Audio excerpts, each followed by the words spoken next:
Hello all, we are here for one more lesson of this VariCAD 2016 training course, and the topic for this lesson is 3D assemblies. So I've prepared this model to show you how to deal easily with the topic of the assemblies. First, I would like to talk a little about the possibility that VariCAD has to deal with this. We can have part files, we can have what we call here subassembly, and we can have assemblies.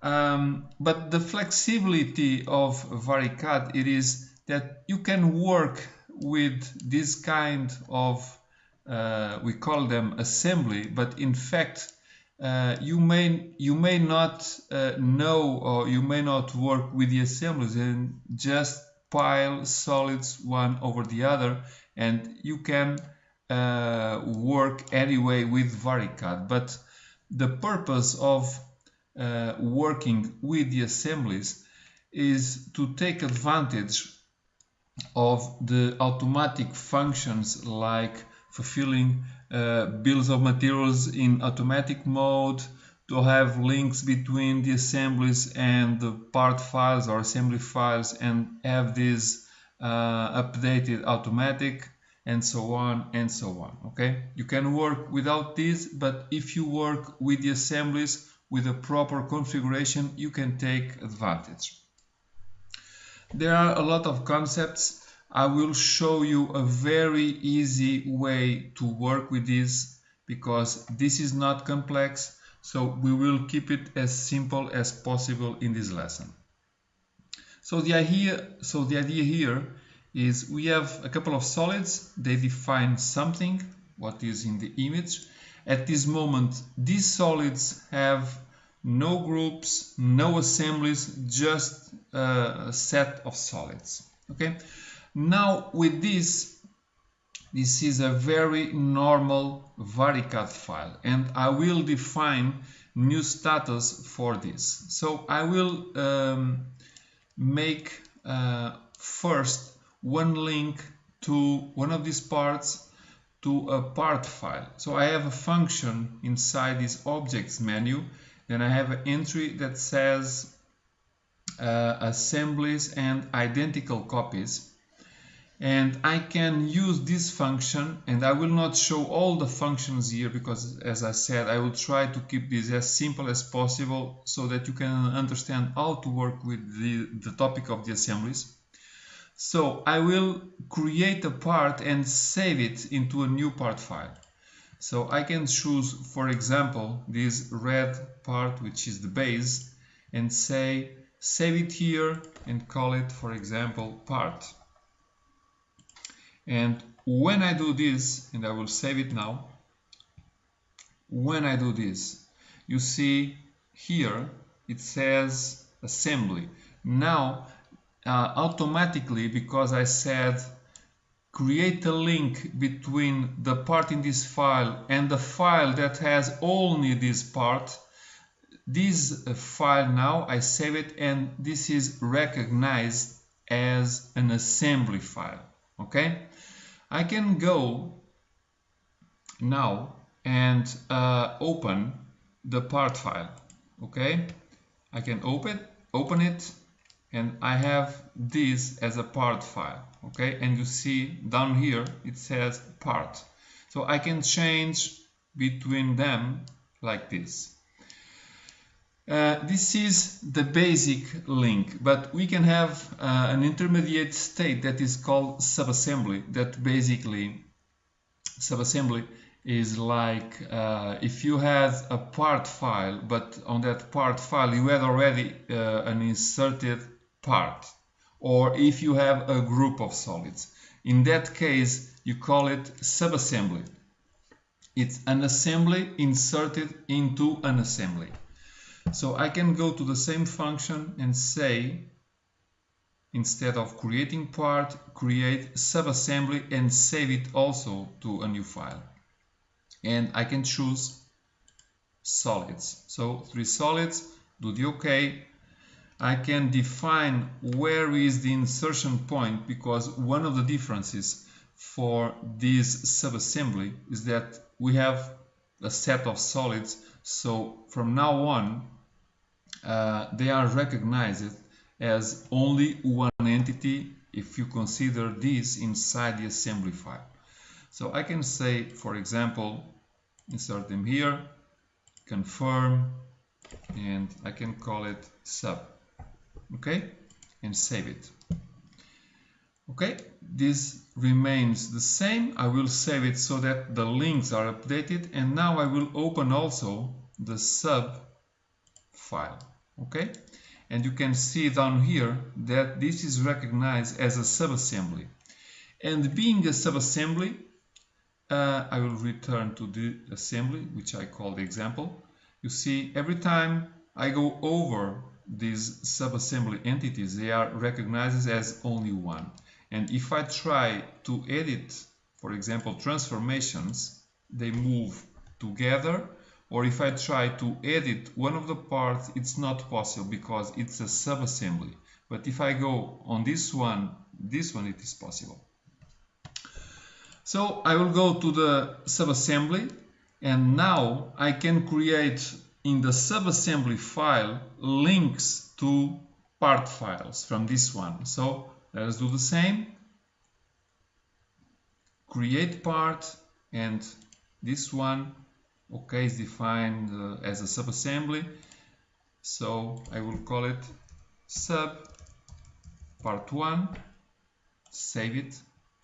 I will do the exact same thing for this, and now call it sub part 2, and the same for this, and call it sub part 3. Okay, save this, and now I can open, for example, the last one, which has also its own file. Okay, so why to work with this? We can go, if we have an assembly, some of the files, again, if we have part files, we can edit these directly in the assembly file, but sometimes the file is so heavy that it is difficult to control and to have proper access to what we want. But for example, we can come here and say, okay, make a fillet, save it, and now if you go to the part file, you see the part was updated. Okay, so the link exists between the assembly and the part file, and I can do the opposite to update this, which in my opinion it's much more easy to edit and to deal with the part on its own file. Do the same here, and if I move, okay, I want to save it, and you see it's updated. Okay, and the same if I do on the subassembly. Okay, and you remember this is the part file that is connected to the subassembly, and the subassembly to the assembly file. So for example, also fillet down here, save it, and now you can open the subassembly. You see it's updated, and we can open also the assembly file, which is updated. Okay, the advantage of this is it's easier to deal when we are on the part file, and you can have all these things we've seen in the previous lessons, like the parameters, the geometric constraints, the views to the 2D. So if everything is well done, you can have this with a lot of automatic stuff, and it's so automatic that if you make a change, then all the chain will be changed accordingly. So it's very powerful. Okay, We have also a couple of functions that allow you to check when you are in the assembly file what is going on. Okay, so we can see here the assembly 3 scheme, what is going on in your 3D environment in the assembly file. This is a list and there are a lot of different symbols. I will look only in a couple of them.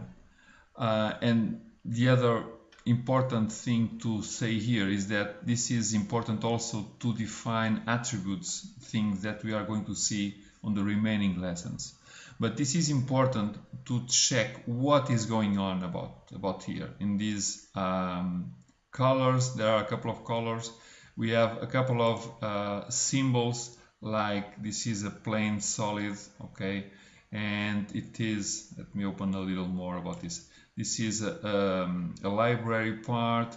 These are copies. These are parts that, or subassemblies in the case, that don't have the attributes defined.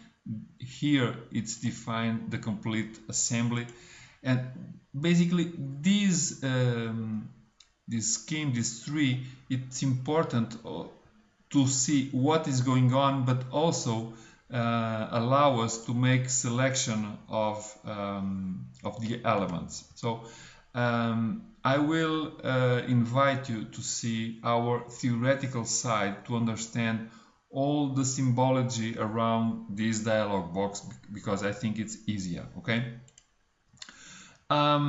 There are also, as you saw in this entry, a lot of other functions to remove the links or break the links between these files, okay? I don't think it is important at this moment to see all the meanings about these links and break them. I think it's much more important for your understanding now to understand and to use the links to build the assembly, okay? I'm assuming that things are properly done and the links are correctly configured, so let's keep for now these ideas, these concepts, and for sure that along your way, when you are trying to make more complex assemblies, probably you'll have some questions and some problems, and at that time all of you will try to look around a little for the functions regarding the links and eventual problems that you may have, and we are at your side to answer questions that you may have with these topics. So for now, I will leave you with these strong ideas, and I hope these examples were clear for your understanding about this.